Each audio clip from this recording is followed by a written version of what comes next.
This is the BBC.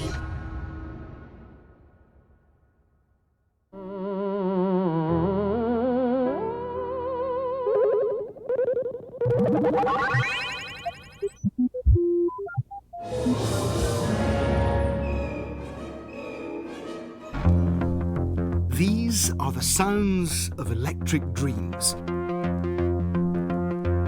Singing the body electric. Making the future now and then. What connects all of those sounds over the century or so of music making we've just distilled? Well, everything we've just heard is dependent on synths, on synthesizers of different kinds. It's made by electronic instruments, from keyboard synths in 1980s pop music to the ethereal wails of the electronically sensual theremin in the 1920s, to the ecstatic whoops and cries of the on Martineau in Olivier Messiaen's Turangalila Symphony in the 1940s, or the transcendent beats of Hannah Peel's just-released record, Mary Cassio and the Journey to Cassiopeia. We all think we know what synthesizers are. The word conjures up, at least to me, images of new romantic bands in the 1980s and heavily made-up girls and boys or door-faced shade-wearing keyboardists either pumping out a riff like this, or a bleakly, brilliantly mechanistic march like this.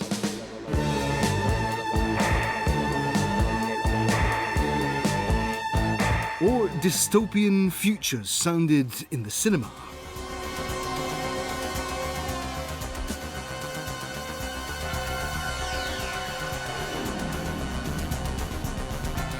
Either way, there's probably a keyboard involved, possibly some hair gel, some stylised futuristic visuals to go along with this ultra-aestheticised futuristic sound world.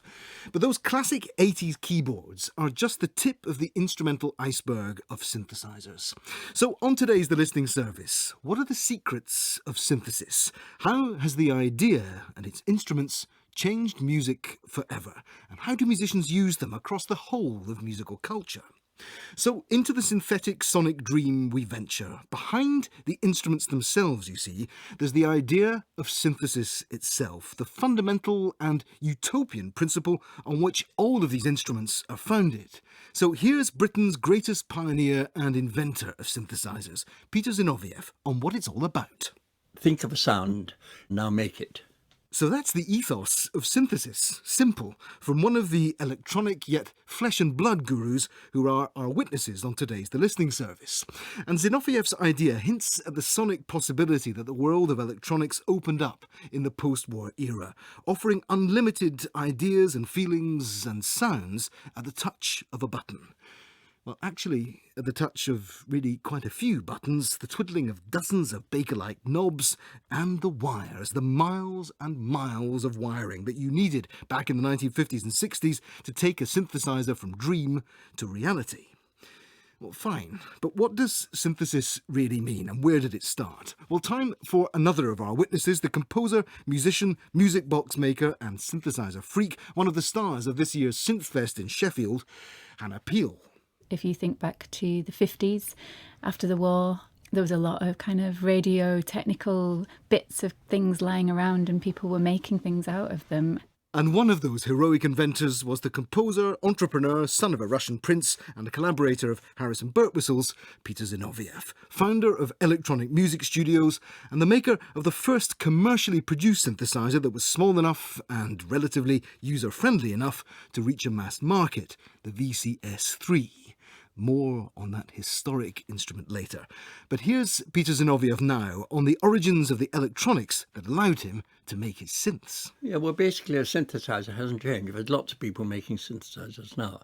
You have a sound source, which could be an oscillator, which can go high or low, or it could be a shh noise, and then you can filter that so that you only hear various frequencies of it, and then you can shape it as an envelope so it can have a fast or short start up and decay, so it could sound like a bell, or it can start slowly, and then you can add reverberation to it, And then you have to have various controls of doing that. You could have a keyboard which varies the frequency, or you could have a joystick like in the VCS3 which can vary the decay or wherever you plug it in. And then you have other effects, basically, and that's what a synthesizer is.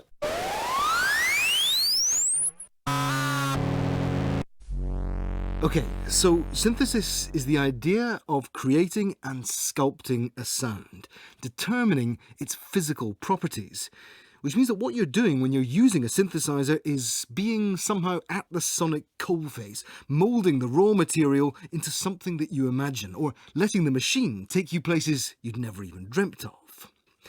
Now, we might think of the world of synthesizers as a post-war phenomenon, because we imagine that the technology didn't exist before then. But that's not true, either in the sense of real instrumental precedents for what synths like Peter Zinovieff's would later manage, or the ideas that drove even later synthmeisters. It took the theremin, patented by Leon Theremin in 1928,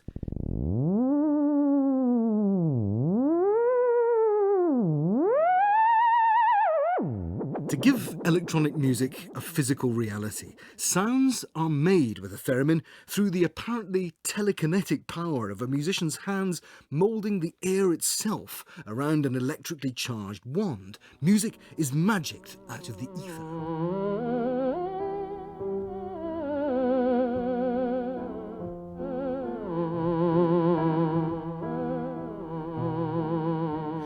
In the 1930s, there was the Trautonium, wonderful name, a ribbon-based electronic instrument. You slid your finger up and down this ribbon to control pitch, and manipulating other sonic parameters with dials underneath. Concertos were composed for this instrument in the 1930s in Germany, including this one by Harold Gentzmer.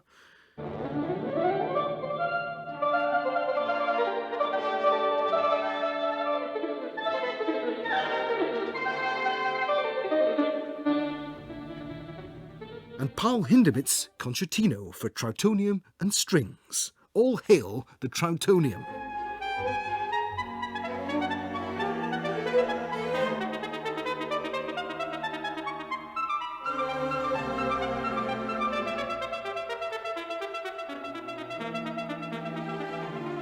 Now, they're really marvellous and really odd, both of those pieces, I think, because they make these synthetic future sounds of the Trautonium part of a neoclassical soundscape with the orchestras behind them.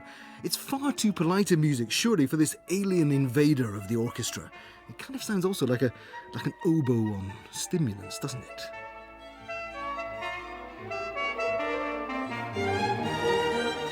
And then there's the Trautonium's cousin, the en Martineau, invented in France in 1928.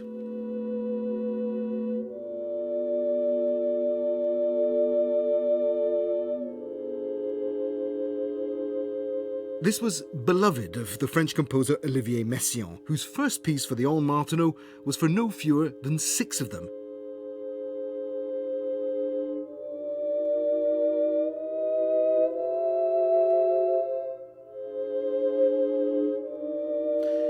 In the setup of the en Martineau, you have a keyboard and a metallic ribbon controller, so you can create these vertiginous glissandos up and down the whole range of the electronic spectrum coming out of the speakers. And this is a new, voluptuous sound to which Messiaen gave a mythic power in his Turangalila Symphony. And this is more like it if you're going to put an electronic instrument with an orchestra.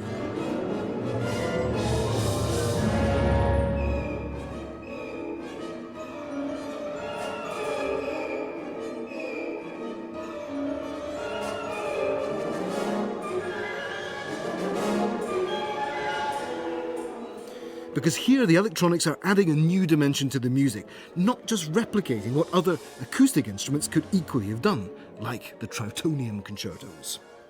Mixed with huge orchestra, the en Martineau here is the sensual sound of the joy of the blood of the stars in this movement from the Turangalila Symphony.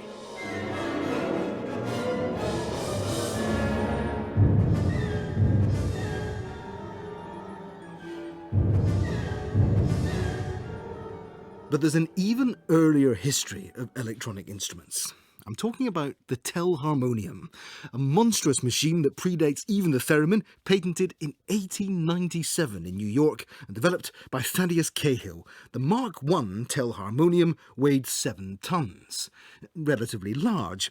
The Mark II and III, though, from the first decade of the 20th century, weighed 200 tons and required separate rooms to house their workings, cogs and sonic dynamos, each of which was connected to a separate key at the console. And the unique feature of the telharmonium was that thanks to its multiple moving electronic parts, it could synthesize the sounds of acoustic instruments, not just manipulate a single tone. Yet, by 1962, the telharmoniums were no more. Electronic dinosaurs lost to another era. Now, all of these instruments have sonic glories and big commercial problems. They were hugely expensive to produce, the All Martineau still is, and the range of sounds they can actually make is circumscribed by the admittedly beautiful limitations of their technology. And the bigger issue with all of these early electronic pioneers is that they weren't using anything like the full power of synthesis. They're making a tone and manipulating it according to the simplicity of their technology, rather than giving sculptural creative power over the whole realm of new sounds, with the possible exception of the behemoths telharmonium. But it's that directness of sculptural control that Peter Zinovieff dreamt of in Putney in West London, and that's what he came up with in 1969 with the VCS-3. No keyboard, but instead an elegant wooden box that housed a trapezoidally, jauntily angled console and a lot of knobs and controllers. This was the precursor and progenitor of every synth ever made since. Here's Peter Zinovieff. I formed a company with David Cockrell and Tristram Carey, and we called it EMS. My studio was obviously becoming important, and good people started to work in it, like Bert Whistle and Henser. And so we formed this team and decided to, first of all, make a product which we could sell to finance the studio, and that was the VCS-3. So I designed what the components should be. That was, if only I could have had something like this when I started getting this junk from Lisle Street and other places. And I had this huge, huge studio with thousands of dials, and it was like a terrible laboratory, no space, and it was terrible. If only I could have bought this. And Tristram Carey designed a very nice box with angled, sort of nice wooden, old-fashioned type looking box. And David Cockrell designed sort of really brilliant hardware for it. One of its features was that you, instead of having leads connecting bits and pieces, you had pins which you put in and that connected them. And that was straight from my great studio, which had a matrix board of hundreds of pins by hundreds of pins. And so a lot of these early ideas were brought in. It's got 3 oscillators, a noise generator, an envelope generator, a joystick which you can assign to any parameter, a ring modulator, and a matrix board which is 16 by 16, a filter, of course, and then outputs. And it was supposed to be very cheap, but when I think of it, it cost £220. But you had the most brilliant marketing campaign ever devised for any instrument ever. I'm thinking in particular of a photograph, Every Nun Needs a Synthy, right? That was a good one. Started with Every Picnic Needs a Synthy. I mean, I used to go to Scotland a lot, on the west coast of Scotland, and so there were a lot of friends, and we were going on a picnic with great big demigiano of wine and homemade bread, and so this became a photograph of Every Picnic Needs a Synthy with me in a kilt playing the synth here. So we had lots and lots, every conductor, every band, every body. We had a coffin, so every body needs a synthy. It's good.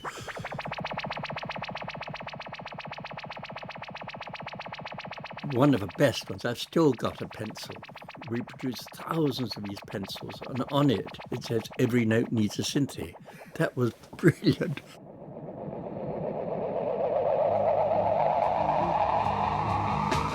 So Zinovieff's idea was to take the synths into the real world of garden parties, convents and all the rest. The story, though, of what happened to EMS is a tragic combination of ambition and disaster in sadly unequal measure. Dreams of a studio on the South Bank in London that would have rivaled the electronic sound-generating engines of creativity like Yannick Xenakis' Semamu and Pierre Boulez's Irkam in Paris, Acronyms are essential to electronic music, or Stockhausen's studio in Cologne, or John Chowning's at Stanford. Well, all of that came to nothing when Zinovieff's equipment was flooded out by the Thames.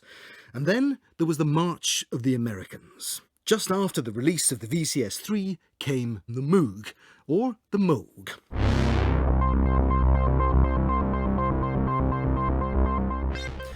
The sound of Robert Moog's Mini Moog, released in 1971, with a keyboard, unlike the VCS3, which made it seem more immediately tactile than Zinovieff's Synthy. And the Mini Moog started the trend for synths in pop music. Kraftwerk's Autobahn,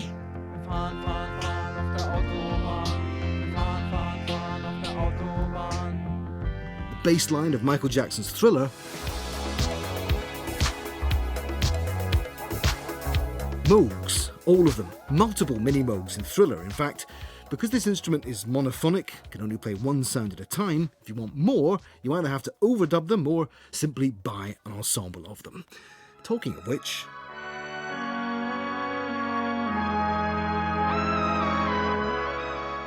Moogs in Space, the Electric Moog Orchestra playing John Williams music for Star Wars.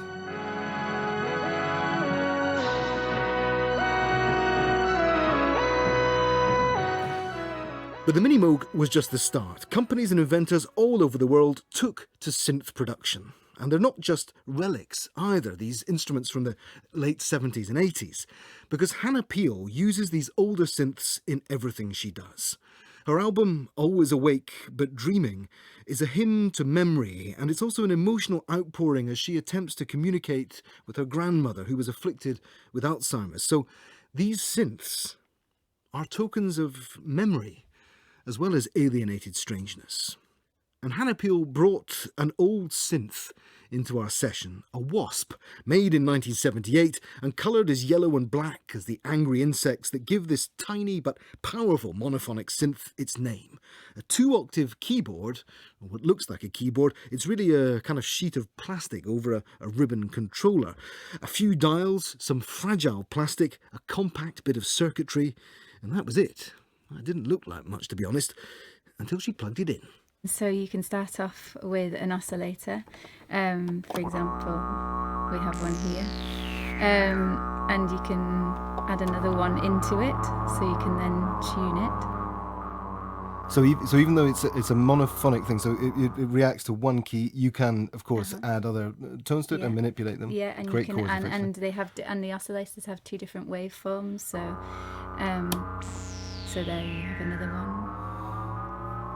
And then you have frequency controls, so you can take out the low pass filter, or you can add in more of the high frequencies.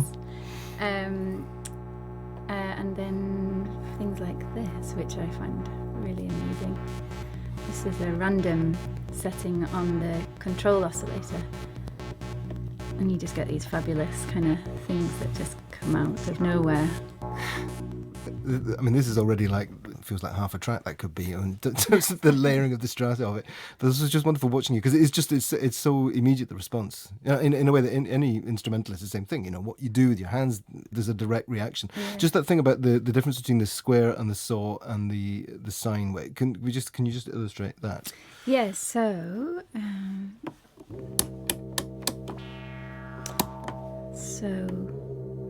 If we add a little bit of pitch into it, you can hear it a little bit better. So that is a sine wave. You have these rolling undulations. Yeah, and then this is the rising triangle or sawtooth, and the square, which is a little bit more brashier, and you get a noise one, which is basically like white noise. So we can add that in.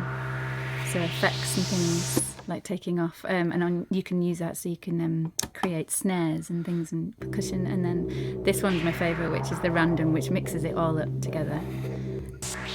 And I love this. Just tell us, when was this made, and what's its story? There is the odd crack in this one, not in the sound. It's very brittle. I mean, the plastic. It was one of the cheapest synthesizers when it was first made, and it was the end of the 70s, right? End of the 70s into the early 80s. A company called Electronic Dream Plant, who were based in Oxford, The colour is the tempting thing, but it was made as one of the cheap synthesizers. So, for example, like Duran Duran's, Nick Rhodes had one, Depeche Mode used them, Eurythmics. So I think it appealed to everybody in that era that couldn't afford, the big ARPs and the Moog synthesizers because they were so expensive. But I suppose its cheapness is also its Achilles heel because it is very fragile and easily breakable. And I think a lot of people in the beginning just thought, oh, you just replace it and get another one. So now, because obviously they're out of manufacture, they're very collectible and highly prized, and the price is probably 4 times as much as what it used to be. So. And you've got a bit of Depeche Mode. Yes. They're using the Wasp on this track, right? Yes, so they open it up with the track, and it's called Never Let Me Down Again. And give me 2 seconds because I want to get the tempo right.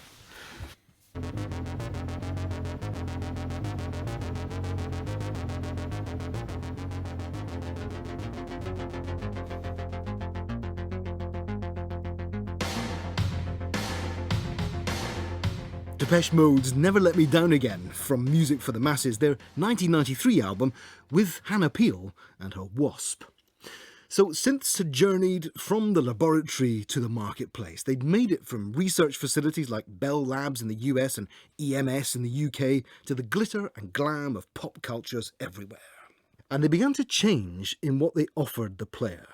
Where the early synths, like Zinovieff's VCS3, were tools for sonic sculpture, later models like the digital keyboard classics, the Korg M1 and the Yamaha DX7, made things much easier for players by pre-programming patches so that you didn't have to create the sounds yourself, you could just use the presets. And it was these sounds, these preset sounds, that defined much of the pop of the late 80s and 90s.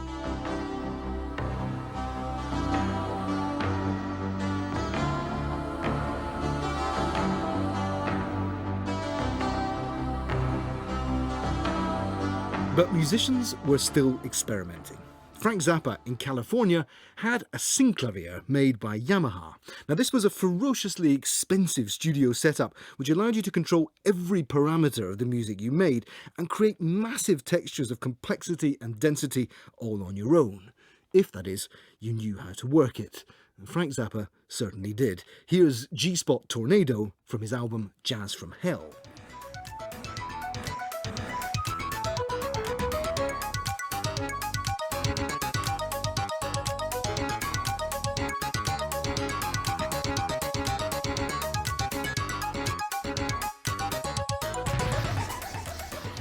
Music that was so complex it was turned into an orchestral version with Ensemble Moderne, a record conducted by Pierre Boulez. But here, in the synthetic original, it's like Conlon Nancarrow's player pianos, but more complicated rhythmically and texturally. It predates what George Ligeti would do with his piano etudes. This is music of absolutely explosive thickness and yet immediacy and the rhythmic punch that Zappa's sounds make here.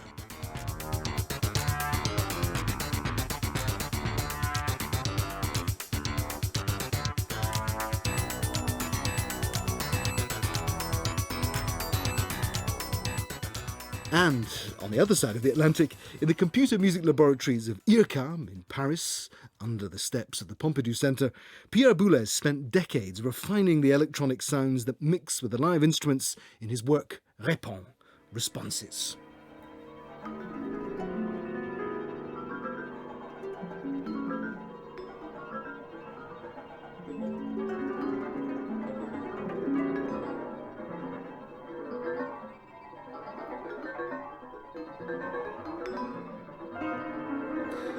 And these chiming electronic bell-like tolls seem to suspend time and space. They exist in a limbo between the real world of the acoustic instruments and the virtual world of the electronics.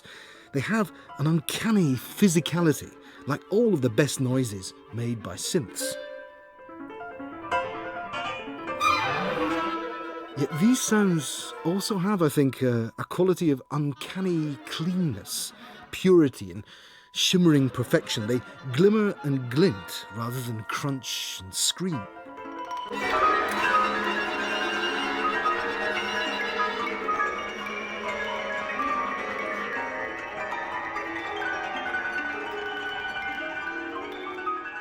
And by the late 1980s, synthesis had gone digital.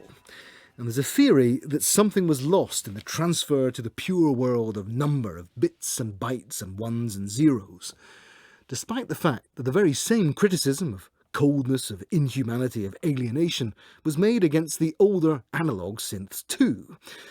And from the physicality of machines, keyboards and rooms of equipment, synthesizers are now on screen in software rather than there in physical, touchable hardware. Hannah Peel uses older synths, or tends to, so does she think that we've lost something?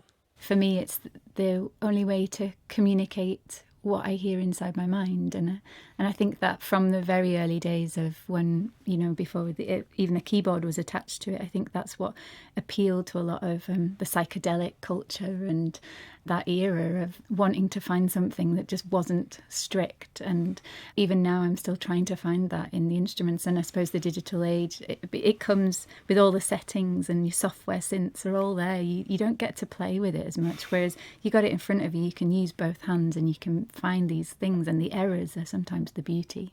Peter Zinovieff said that the principle of synthesizers is basically think of a sound and you make it happen. That's the ultimate thing that synthesizers have given. Are there sounds that you can't make yet? Are there places that the synthesizer needs to go even further, Hannah, for you? Definitely. I suppose just flexibility in terms of how you play it and how you use it. And I suppose the keyboard is the one thing that you and I go to because I'm a pianist classically, but I'd love ways to be able to play it that isn't necessarily stuck to that one note and, kind of pushing those limits. But I still think there's a lot further places we can go physically. So we're back to the idea that synthesis is about making all of the sounds you can imagine that don't exist yet. A utopian idea that should still drive musical culture. The irony, though, is that it's the distinctiveness of the instruments that Peter Zinovieff made and that Hannah Peel loves that makes synths what they are. They're phenomena of the past that will always form the future as they're made in new contexts. And that's something you can hear in Hannah Peel's electronic and acoustic journey to the stars, her latest album project, Mary Cassio, Journey to Cassiopeia, a vision of an elderly pioneer of electronic music who gazes at the stars from Barnsley and realises her lifelong dream to escape her South Yorkshire home and see Cassiopeia close up. And she takes her local brass band with her, of course. And in this record, as in Boulez's Répond or Zappa's Jazz from Hell, or any of the great songs in which a human voice is there with the synths, with the electronics, here the synthesizers are both a bridge to a new world and the expression of our human dreams of the beyond. And in this piece from Mary Cassio, Sunrise Through the Dusty Nebula,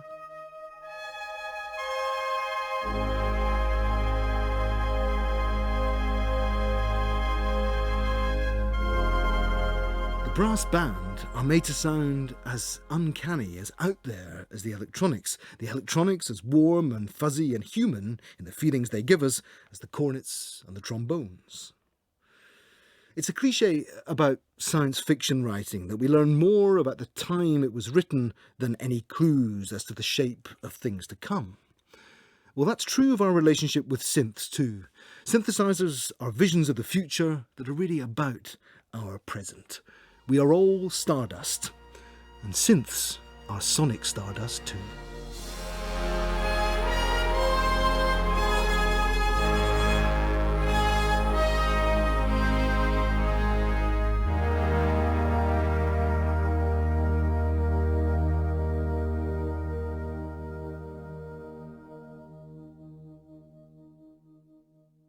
This is the BBC.